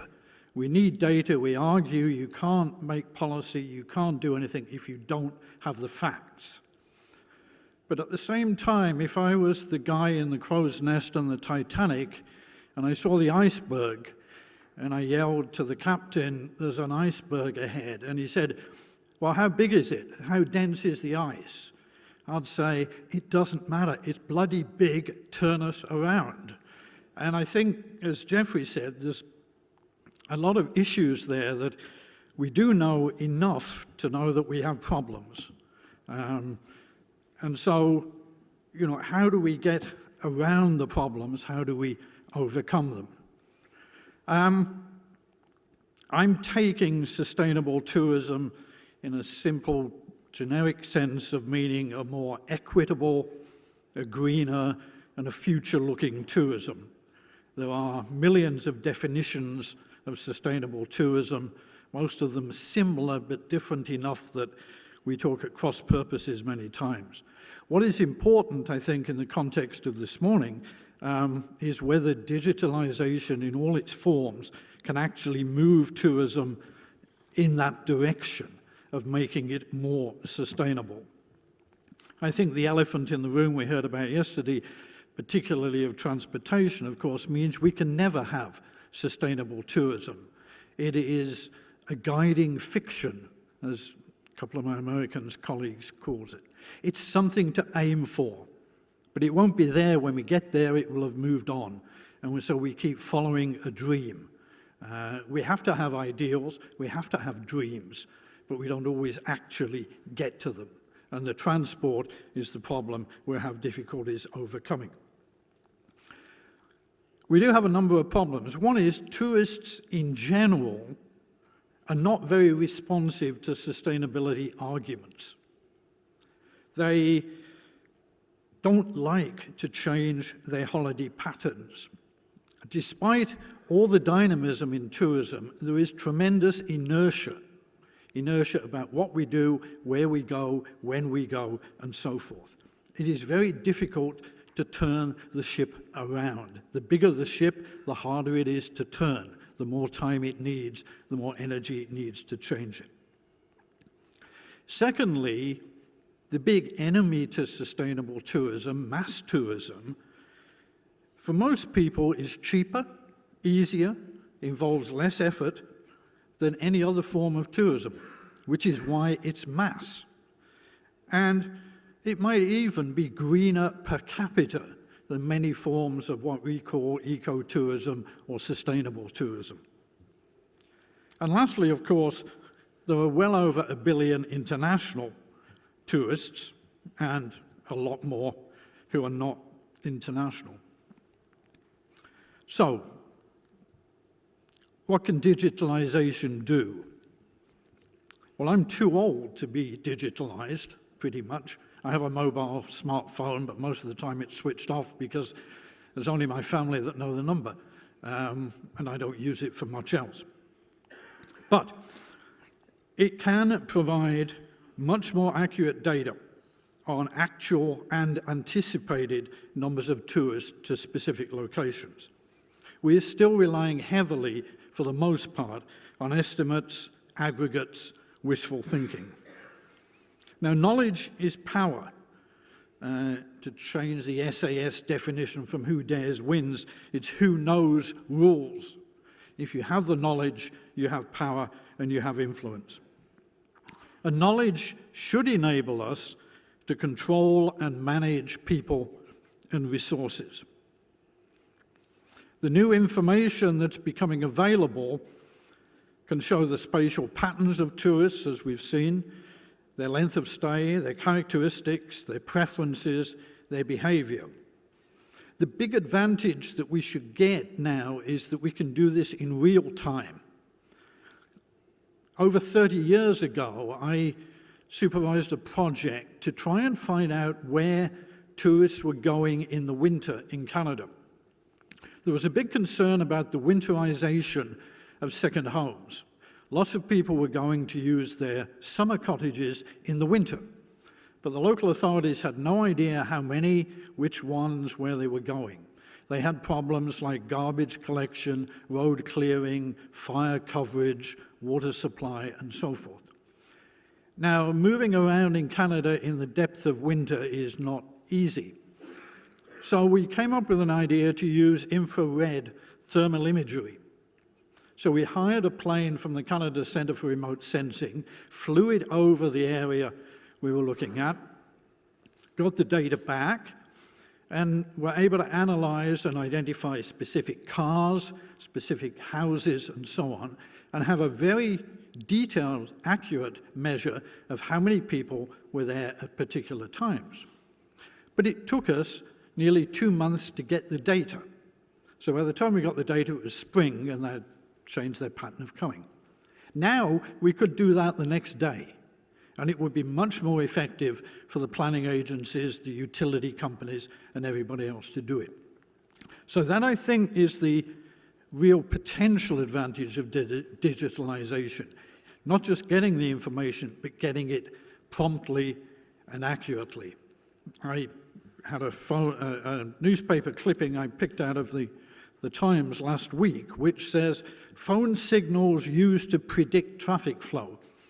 And the city of York in England, which is a major tourist attraction, has set up now to start next month monitoring traffic and incorporating the traffic movements into traffic light operations, car park operations, and all sorts of other things. So they're able to do it instantly. So that's the type of thing which hopefully we can do. But we see the problem. This is just taken from the Guardian newspaper in terms of over-tourism and the dark side of sustainable tourism. There is a point to remember about this, however. Probably everybody in this room looks at that, looks at the massive cruise ships we saw in Dubrovnik or in Venice, and shivers and thinks how horrible it is. The people on the cruise ships probably didn't think that. Some of them might have done, a lot probably didn't. And I would remind you of a point a colleague of mine, Brian Wheeler, made years ago in the context of Elvis Presley. By the time he died, Presley was overweight, prescription drug-addled, a caricature of the Presley of the 1950s. But more people bought tickets and saw Presley and enjoyed him in the last year of his life than the first 3 years of the wild Memphis Kid. So it's maybe horrific what we look at, and we look at it as being the major problem. It isn't to everybody that is there. So, over-tourism is a major problem. It stems, we know, from over-promotion, lack of controls, lack of willingness to limit numbers, inability to manage tourists, and a lack of coordination among stakeholders. There are suggestions about what we might do.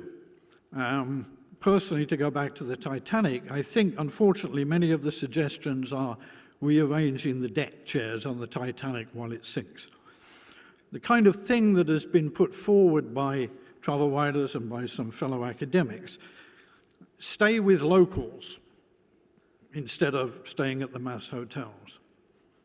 So you can disturb them more, perhaps.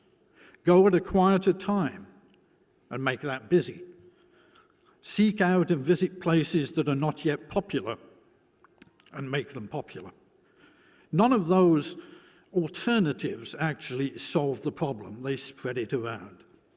And what we also have to face is that many of the tourists that we castigate and we look on as problems, in fact, are not able very easily to remove the constraints that they face. They can only take holidays when their children are out of school. They can only go to the places that airlines serve.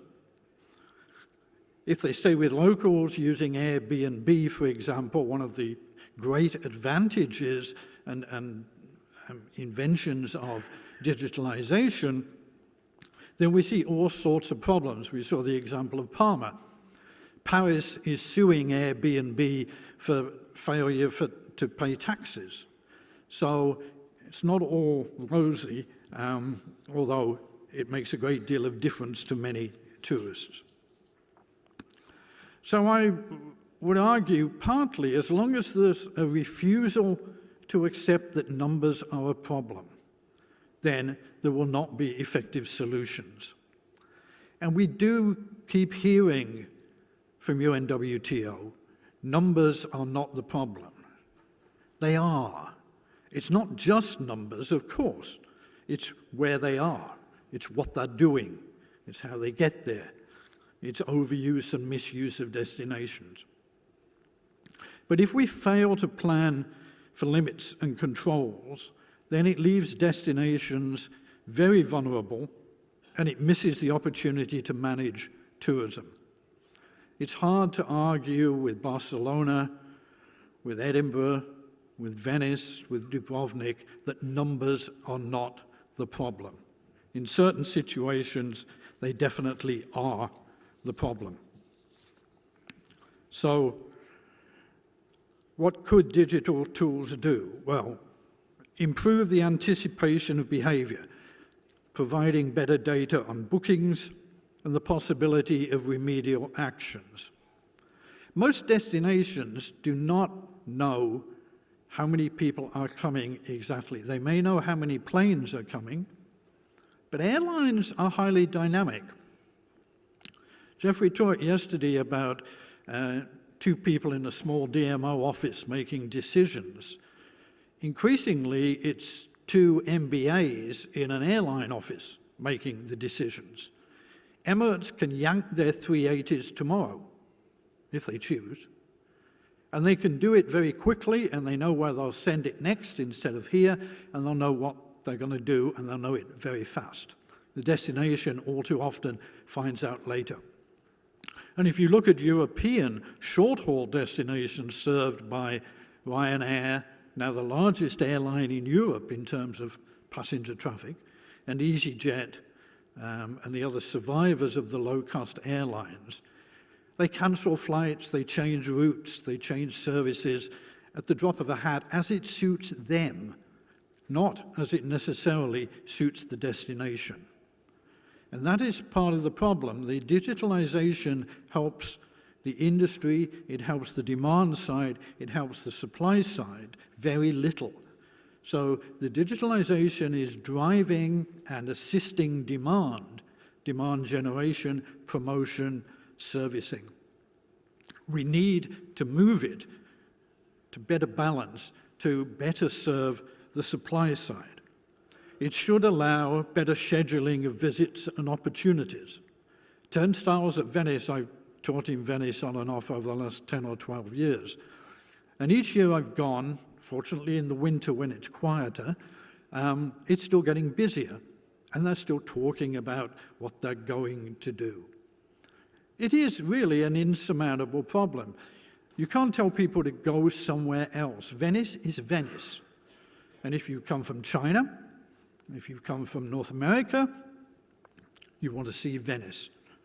And unless you go to a Disney version of Venice set up and created artificially, you will go to Venice. And there's no point in saying go somewhere else. People don't want to go somewhere else. We have created the images in their mind for decades about what they should see, where they should go. It's not easy to remove those images. But we should be able to offer alternative times and prices. I do not agree with pricing people out of tourism. It's unfair, it's undemocratic. Why should you not be able to see Venice because you can't pay $1,000 a day? But if you want to see Venice quietly, then maybe you have to pay more to be able to do that. So dynamic scheduling, dynamic pricing up to a point. Also, so we can change the economic return, we can provide more timely information for tourists. Now, all of this should lead to better integration and better cooperation between the stakeholders, both on the demand side and in terms of making appropriate information available to the supply side. It's not sufficient to manage tourism at the destination alone. You can't expect any single destination to be able to handle the pressures and the potential tourism demand it's going to get unless it is willing to close off the numbers that are coming. And most places are never willing to close off the numbers and stop the numbers. So there needs to be the coordination between supply and demand so that we manage tourism as a whole. The whole concept of sustainable tourism is a holistic one. We don't manage tourism on its own. We manage tourism as a part of economic development. And if we don't do that, well, then we end up with the problems we've got.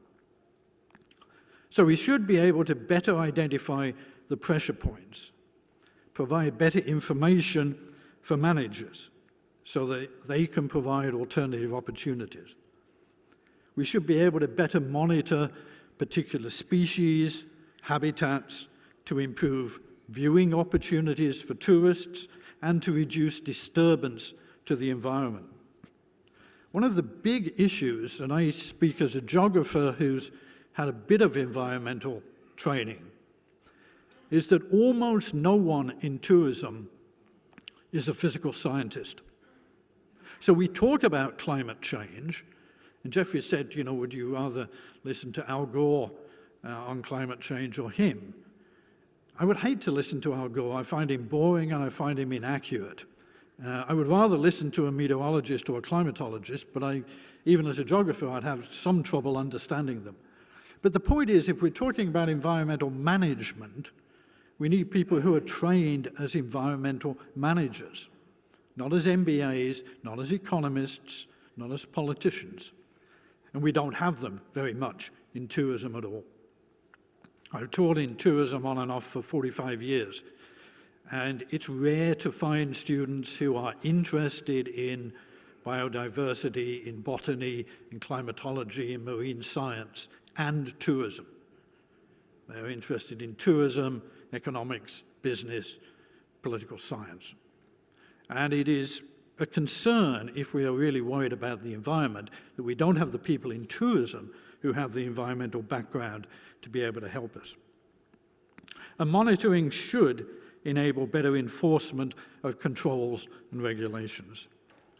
So where do we end up? I think we end up not so much in sustainable tourism as in sustainable or better resilient destinations. Resilience is becoming the new buzzword. Everybody is throwing it around as we have thrown around sustainable, sustainability, and so forth. I shudder at the thought that we might get resilient tourism. Tourism is resilient. It's survived everything we've thrown at it, and it still keeps growing. We don't need resilient tourism. We need resilient destinations.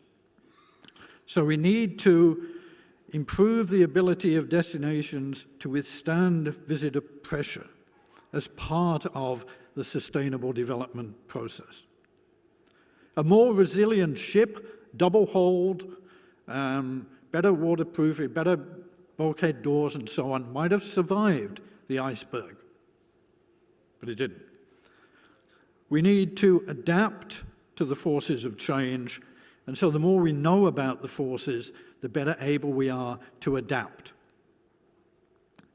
And that's where digitalization hopefully can provide that data, and if we integrate it successfully with supply and demand, then we can get the destinations better able to take care of themselves, better able to manage and control the tourism that is coming.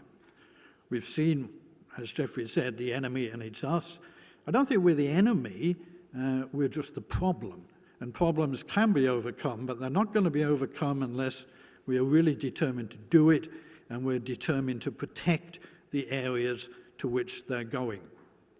Sustainable development did not start with our common future. It didn't start with the Club of Rome. You can argue it started in the 1880s with the national park movement. The Canadian national parks were to preserve unimpaired the environment for the benefit, education, and use of future generations. That's very close to sustainable management. But actually, you go back 800 years before that, and you go back to 1080, when in England they established what was called the New Forest. And that was a wildlife preserve set up so the king could shoot with arrows deer. And so it was a wildlife reserve to protect the habitat and protect the species. And if you broke the rules, you were executed. Now, I don't think we can go that far in tourism, but the idea of protecting what we want to visit and use is a very old one. We've just got a bit lazy and a bit careless in how we actually deal with that. Hopefully, digitalization can give us the weapons to be able to better and resolve that problem. Thank you.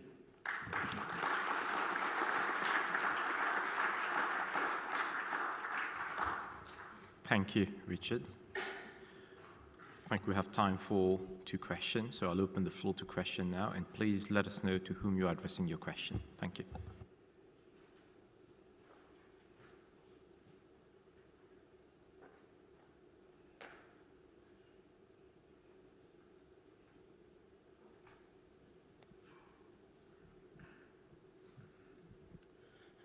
Good morning, everybody. So definitely this is very interesting sessions on sustainable development. We have been hearing the speakers quite in the different sessions that we have been having. But I think that one thing that we have to change, maybe you will agree or not agree with me, is at the very individual level, at the grassroots level. Because if we don't do that at the individual level, it will not happen. Your views. Anyone respond to that? What's the question?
Thank you.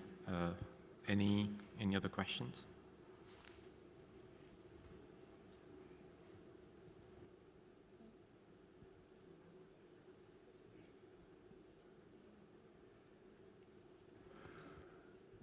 Thank you.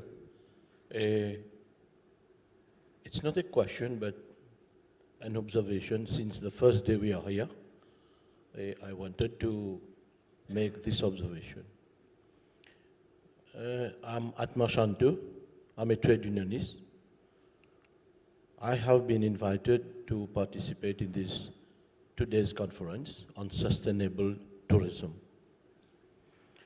I have heard since yesterday different speakers, specialists in this sector, talking about all the elements which is affecting or will affect this sector.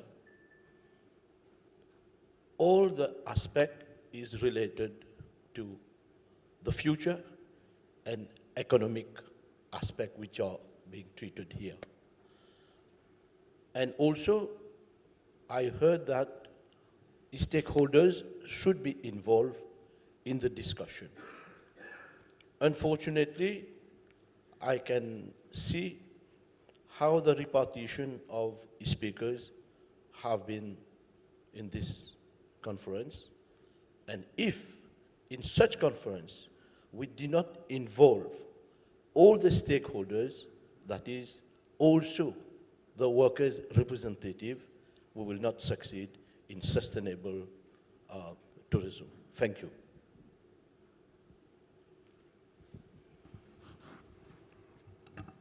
Yeah, Jeffrey.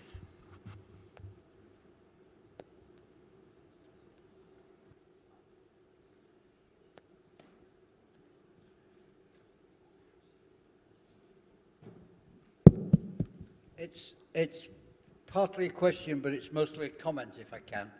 I'd like to tell another story. There was a monastery, and two monks had been fighting, and they have to go before the abbot who's in charge of the monastery. And he's there with his secretary, and he listens to the first monk who explains why they were arguing. And he nods at the end and he says, "You're right, my son."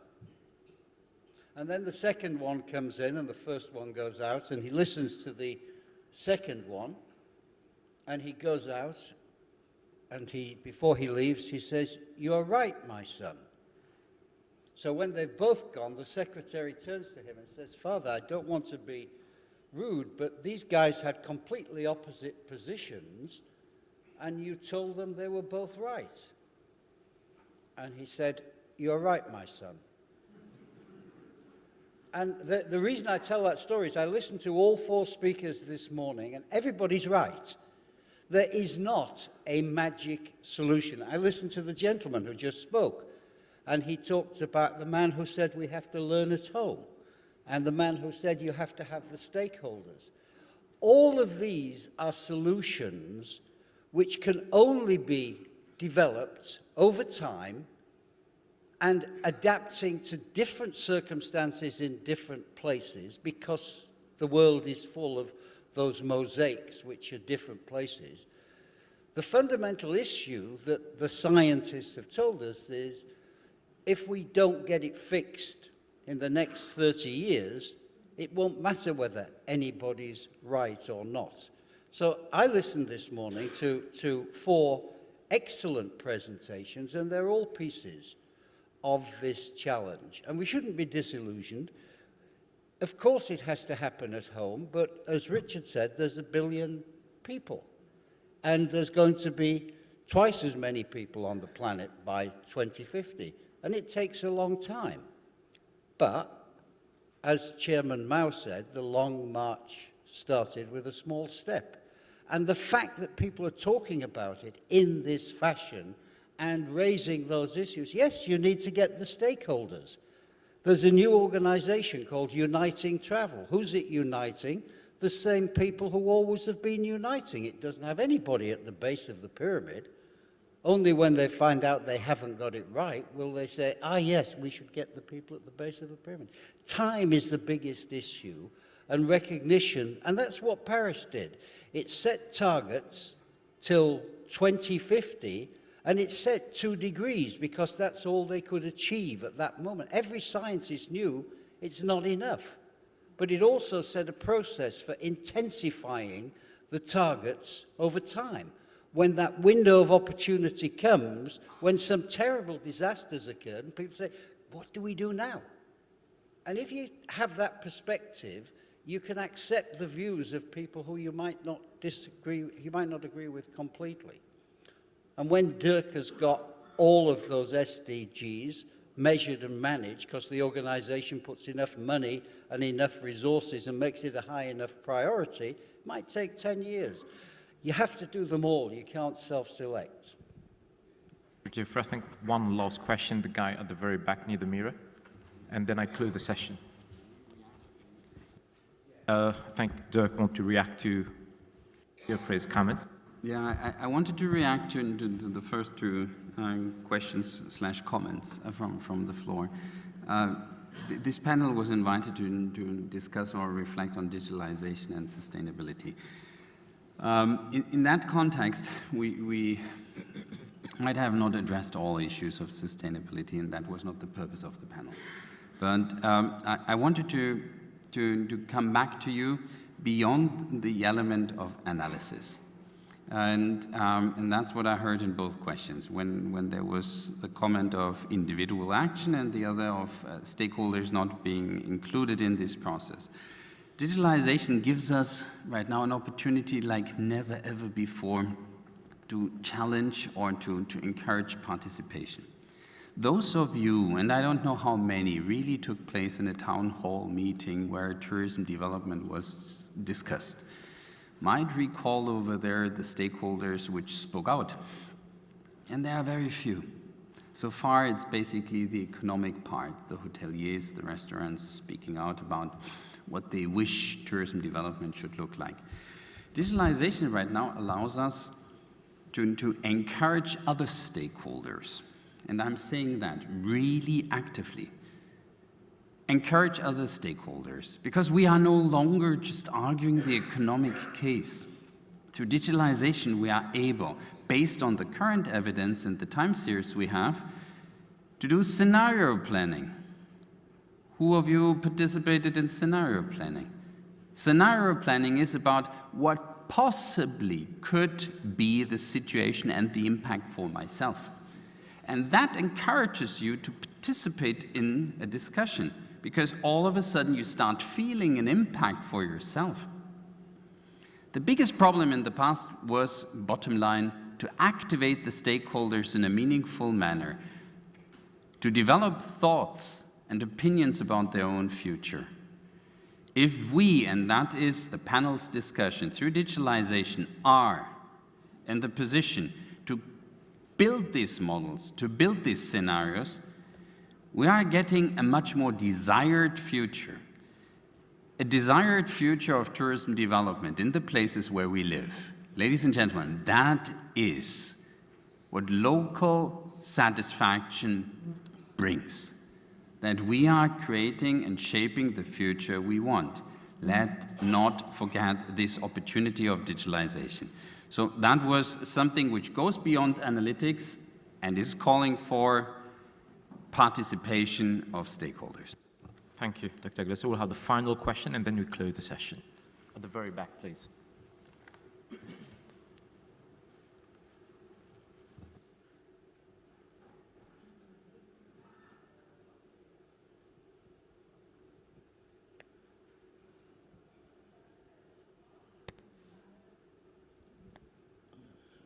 Good morning, ladies and gentlemen. My name is Pratibha Tatu, and my nickname is Lamas. I work at Elba Island. Okay, I work with tourists since 40 years. I have been a staff of GSEC, which is one of the best hotels in Mauritius, all around the world. There I have, what I am talking is just a suggestion, sir.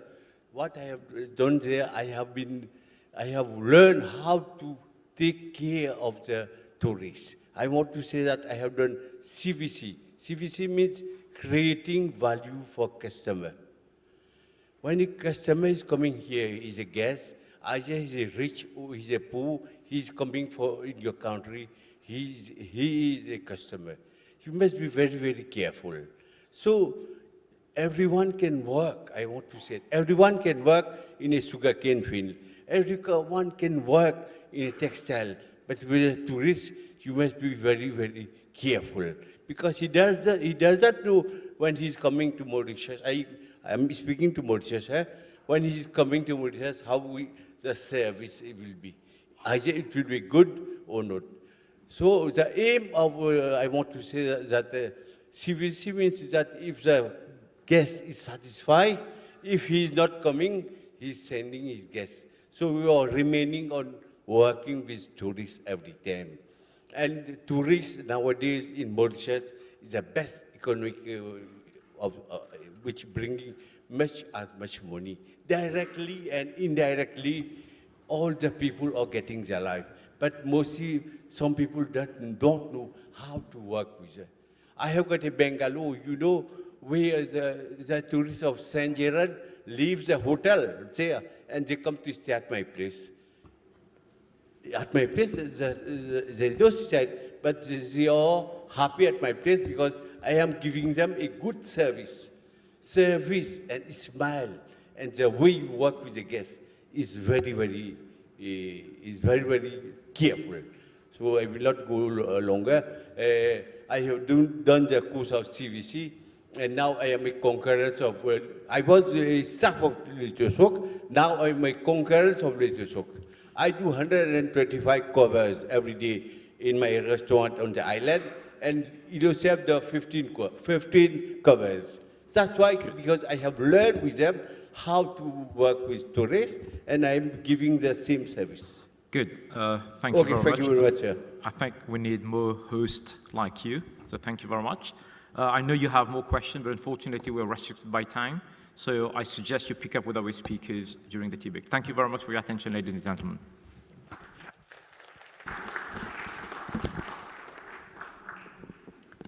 Thank you to Dr. Nanku and to the panel for your insights.